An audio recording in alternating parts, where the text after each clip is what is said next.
दोस्तों बंजर पड़े नेवादा डेजर्ट के बीच में धूल से भरी एक सुनसान सड़क है जो गेट पर जाकर खत्म हो जाती है। इस गेट के पीछे क्या होता है वो आज तक किसी को नहीं पता, लेकिन इस एरिया के हर एक कोने पर यूएस मिलिट्री के कैमरे की नज़र है। इतना ही नहीं, इस एरिया के पास ही हिलटॉप पर आपको एक वाइट पिकअप ट्रक खड़ा मिलेगा जिसके टिंटेड विंडशील्ड से कोई इस एरिया के आसपास की हर हरकत पर नज़र रखता है। दोस्तों हम बात कर रहे हैं यूनाइटेड स्टेट्स एयरफोर्स के highly classified facility Nevada test and training range यानी एरिया 51 की। यह एडवांस एयरफोर्स बेस द्वारा एडमिनिस्ट्रेड एक रिमोट डिटैचमेंट है और इस फैसिलिटी को ऑफिशियली होमी एयरपोर्ट कहा जाता है। इस एरिया 51 के अंदर क्या होता है यह आज तक किसी को नहीं पता।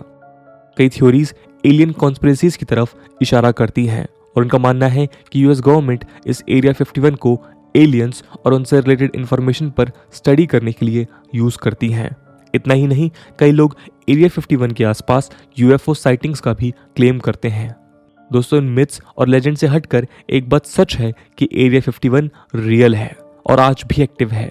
आज के इस वीडियो में हम एरिया 51 से जुड़े राज को समझने की कोशिश करेंगे। हम देखेंगे कि क्यों यूएस गवर्नमेंट इस जगह को दुनिया के सामने नहीं आने देना चाहती। आइए शुरू करते हैं आज का डिस्कशन। नमस्कार दोस्तों, मेरा नाम है आदर्श और स्वागत है आपका स्टडी आईक्यू में। आगे बढ़ने से पहले मैं आपको बता दूं कि अब स्टडी आईक्यू के किसी भी शानदार कोर्स को परचेज करने से पहले, चाहे वो यूपीएससी एग्जाम हो, स्टेट पीएससी हो, जुडिशरी एग्जाम्स हो या फिर हो बैंक पीओ का एग्जाम, आप यूज कर सकते हैं कूपन कोड आदर्श 33 जिससे आपको मिलेगा फ्लैट 33% डिस्काउंट स्टडी आईक्यू के सभी कोर्सेज पे। बाकी के अपडेट्स के लिए आप मुझे मेरे सोशल मीडिया हैंडल्स पे भी फॉलो कर सकते हैं। एरिया 51 से जुड़े रेस्ट्रिक्शंस और सीक्रेसी ने कई कॉन्स्पिरेसी थ्योरीज को हवा देने का काम किया है। इसमें सबसे फेमस एलियन कॉन्स्पिरेसी थ्योरी है। कुछ लोगों का मानना है कि 1947 में रॉसवेल, न्यू मैक्सिको के पास हुआ क्राफ्ट क्रैश एक एलियन स्पेस क्राफ्ट था और यूएस गवर्नमेंट एरिया 51 के इस्तेमाल से इन एलियंस और उनके क्रैश स्पेस क्राफ्ट पर स्टडी करने के लिए कर रही है।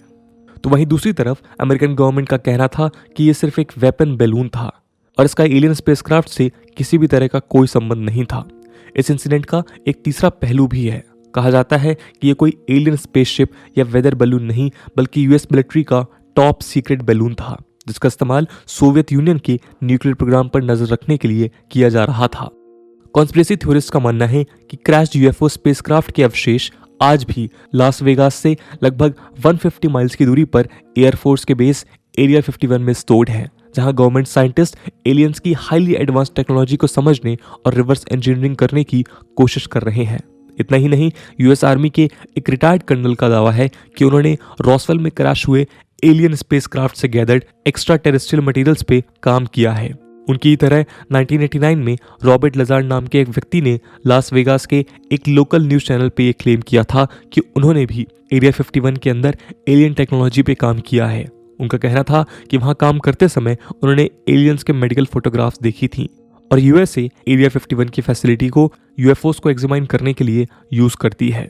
दोस्तों ये एलियन कॉन्स्पिरेसी थ्योरी यहीं पर समाप्त नहीं होती।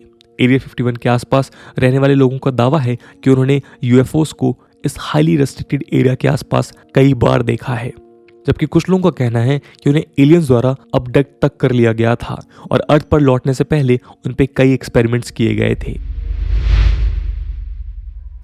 दोस्तों आपको जानकर हैरानी होगी कि ऑफिशियल नैरेटिव के अनुसार यूनाइटेड स्टेट्स का सबसे सस्पिशियस बेस एरिया 51 का एलियंस के एग्जिस्टेंस से कोई रिलेशन नहीं है, बल्कि वर्ल्ड वॉर सेकंड के समय रशिया की वजह से इस साइट को एस्टैब्लिश किया गया था। सीआईए ने 2005 में फाइल किए गए FOIA रिक्वेस्ट के अगेंस्ट में 2013 में डीक्लासिफाइड डॉक्यूमेंट्स पब्लिश कर इस बात को एक्सेप्ट किया था। डॉक्यूमेंट्स के माध्यम से पहली बार ऑफिशियली एरिया 51 को यूएस मिलिट्री की एक सीक्रेट साइट की तरह एक्नॉलेज किया गया।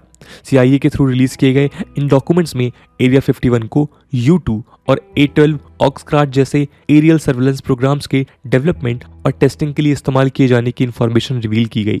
इतना ही नहीं, सीआईए ने क्लेम किया है कि इस साइट के सीक्रेट स्टेटस का मोटिव सिर्फ सोवियत यूनियन से इंफॉर्मेशन छुपाना था, न कि किसी भी तरह के एलियन एनकाउंटर को कवर करना। सीआईए ने अपने 407 पेजेस के इस डॉक्यूमेंट में बताया कि जून 1950 में जब सोवियत यूनियन ने नॉर्थ कोरिया द्वारा साउथ कोरिया पे किए गए अटैक का समर्थन किया, तब सोवियत यूनियन के सपोर्ट से अमेरिका को समझ आ गया था कि रशिया एग्रेसिवली अपना इन्फ्लुएंस एक्सपेंड कर रहा है और फ्यूचर में अपना इन्फ्लुएंस बनाए रखने के लिए अमेरिका पे भी अटैक कर सकता है। अमेरिका यूएसएसआर की टेक्नोलॉजी, इंटेंशंस और सरप्राइज अटैक करने की एबिलिटी को लेकर चिंतित था। यूएसएसआर के किसी भी तरह के सरप्राइज अटैक से अपने आप को डिफेंड करने के लिए 1950s के दशक की शुरुआत में यूएस की नेवी और एयरफोर्स ने यूएसएसआर के ऊपर रिकॉग्निशंस मिशंस पर लो फ्लाइंग एयरक्राफ्ट भेजे। लेकिन क्योंकि ये एक लो फ्लाइंग एयरक्राफ्ट थे, इसलिए इन पर रशियन आर्मी द्वारा मार गिराए जाने का खतरा था। इन लो फ्लाइंग एयरक्राफ्ट्स को एक हाई ऑल्टीट्यूड रिकॉग्निशंस एयरक्राफ्ट से रिप्लेस करने के लिए नवंबर 1954 में अमेरिकन प्रेसिडेंट ईस्नोवर ने U2 प्रोग्राम के नाम से फेमस प्रोजेक्ट एक्वाटोन के सीक्रेट डेवलपमेंट को मंजूरी दी। इस हाई ऑल्टीट्यूड रिकॉग्निशंस एयरक्राफ्ट को डेवलप करने और इसकी ट्रेनिंग और टेस्टिंग के लिए एक रिमोट कोवर्ट लोकेशन ढूंढना जरूरी था, ताकि इसे सिविलियंस और KGB की नज़रों से दूर रखा जा सके। इस प्रोग्राम के डेवलपमेंट के लिए सदर्न नेवाडा डेजर्ट में ग्रूम लेक के नाम से जाने जाने वाले सॉल्ट फ्लैट के पास एरिया 51 को चुना गया। एरिया 51 को चुनने का एक और कारण था। ये एरिया मिलिट्री के लिए पहले से ही फैमिलियर टेरिटरी था। वर्ल्ड वॉर सेकंड के दौरान यूएस आर्मी एयर कोर्प्स के पायलट के लिए एरियल गनरी रेंज की तरह इस्तेमाल किए जा रहे इस एरिया को U2 के डेवलपमेंट के लिए टॉप सीक्रेट मिलिट्री बेस में कन्वर्ट कर दिया गया।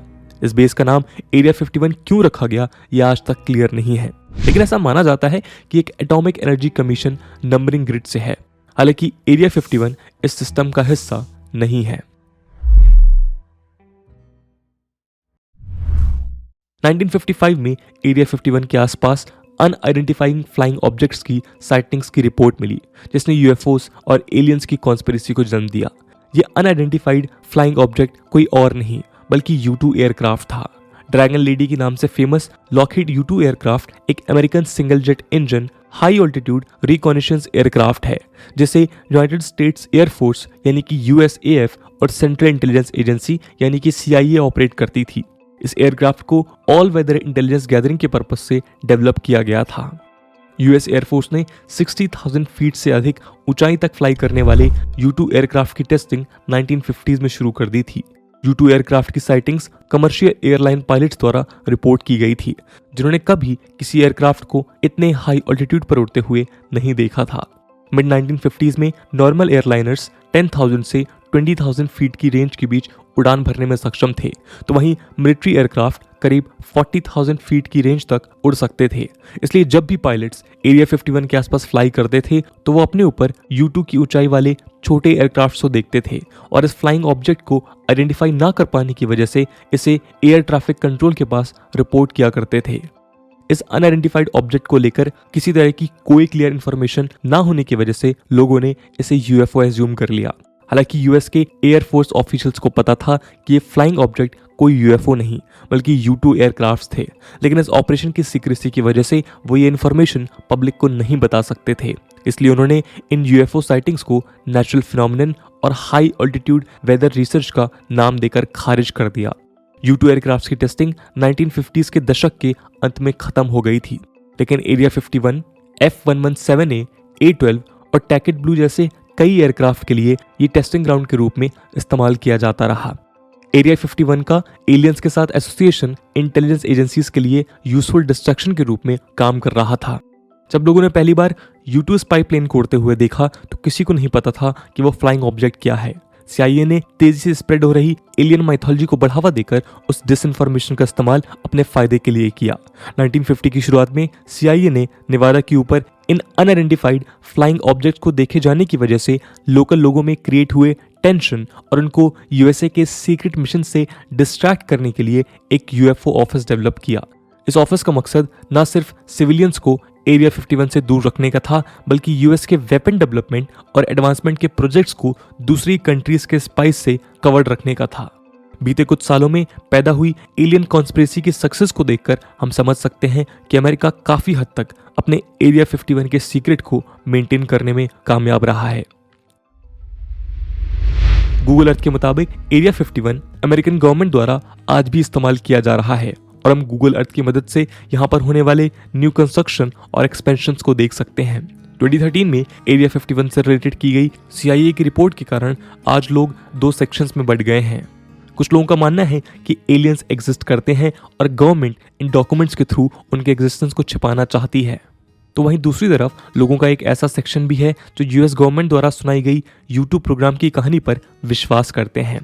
एलियन कॉन्स्पिरेसी थ्योरीज से रिलेटेड स्पेकुलेशंस और एरिया 51 से जुड़ी सस्पिशियस का शायद ही कोई अंत है।